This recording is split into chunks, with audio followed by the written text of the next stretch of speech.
took us about a year and a half to go through that. But it's a long time, isn't it? But if you know how busy I am, then it was a short time. Because for months, I could not meet him. And when I was ready, sometimes he was busy.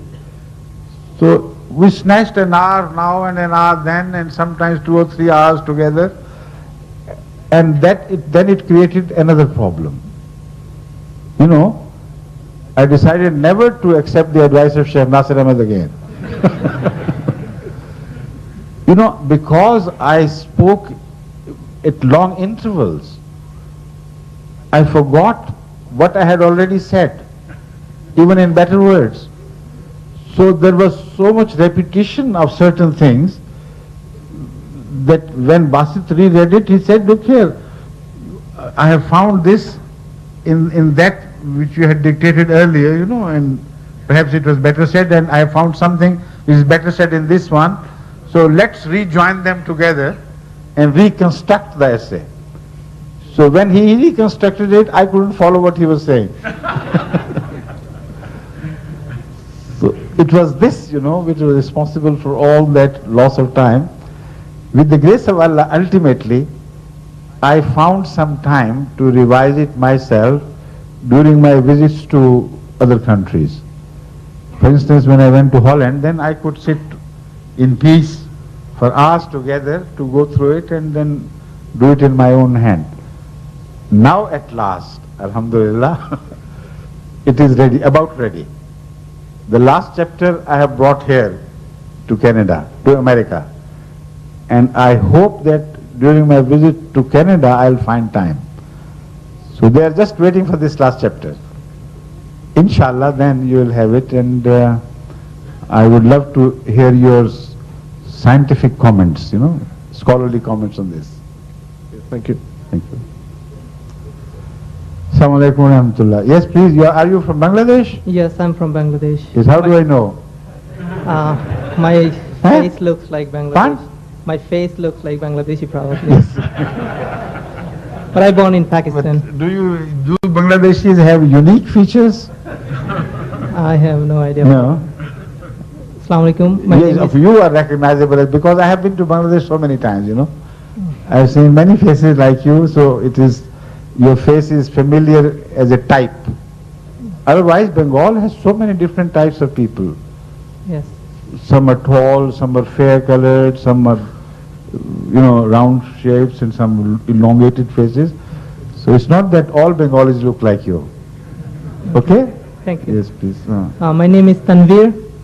Yes? My question is, when a child born, he is innocent, sinless. Yes, that's right. And his period of growth, he become adult, and chances that he has a burden of sin. Yes. Beyond that, Allah is almighty, kind, omnipotent. My question is from atheist point of view.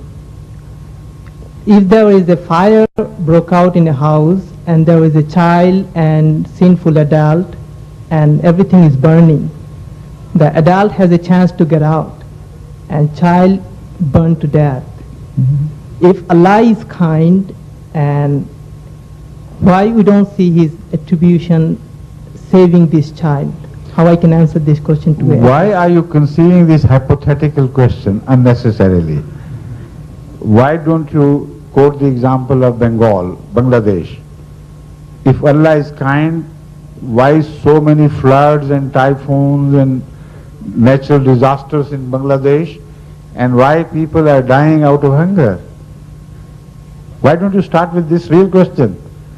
Instead of conceiving a child, in a house which is being burned and it can be saved. And why don't you talk of daily accidents on roads? Because a child being burnt alive in a building is a more unlikely case than adults and children all being dashed to death in an accident. So the issue is the same which was being discussed just earlier. The issue of misery and happiness being distributed unevenly and without an apparent law of justice. This is the issue. And this is exactly the issue which I have taken up in the book which I just mentioned. So just wait for that, okay? Okay, thank you.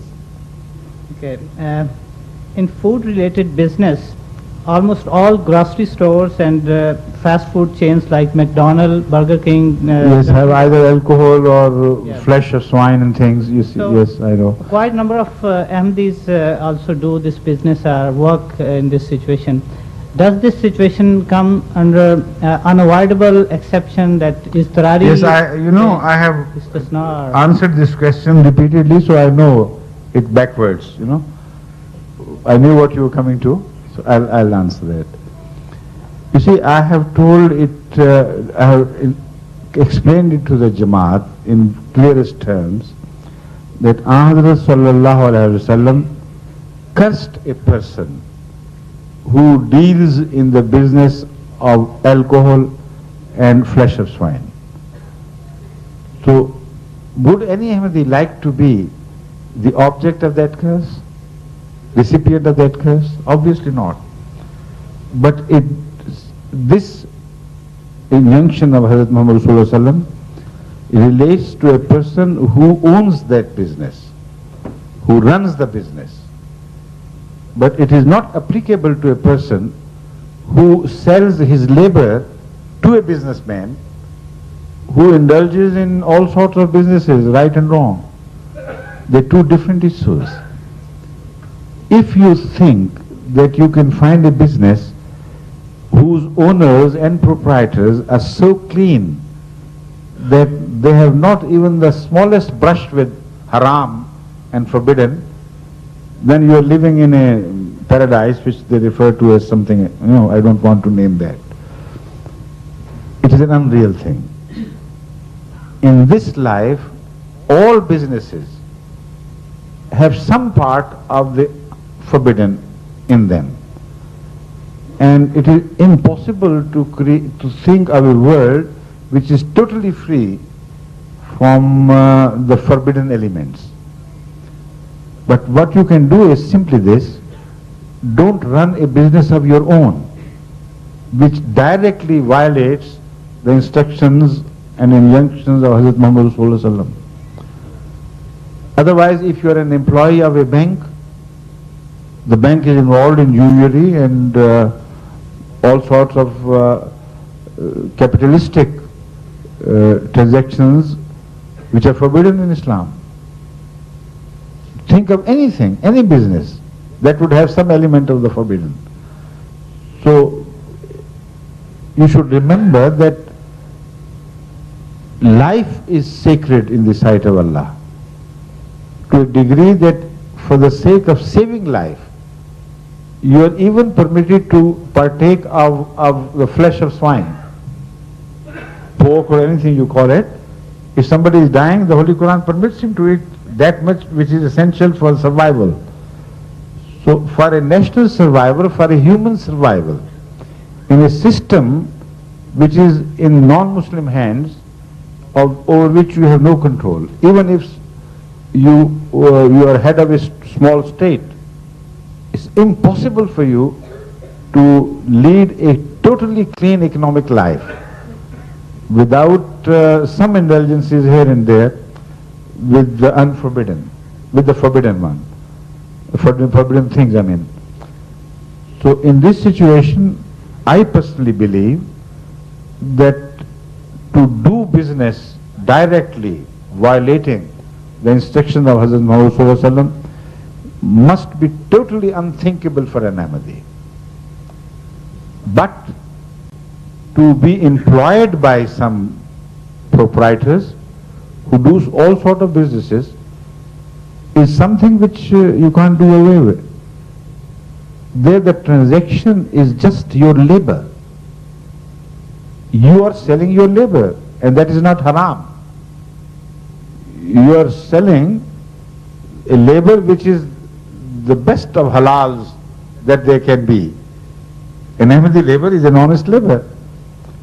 So if you get your money from that, well, this is not your concern if that man Has all the honest money or some mixed up?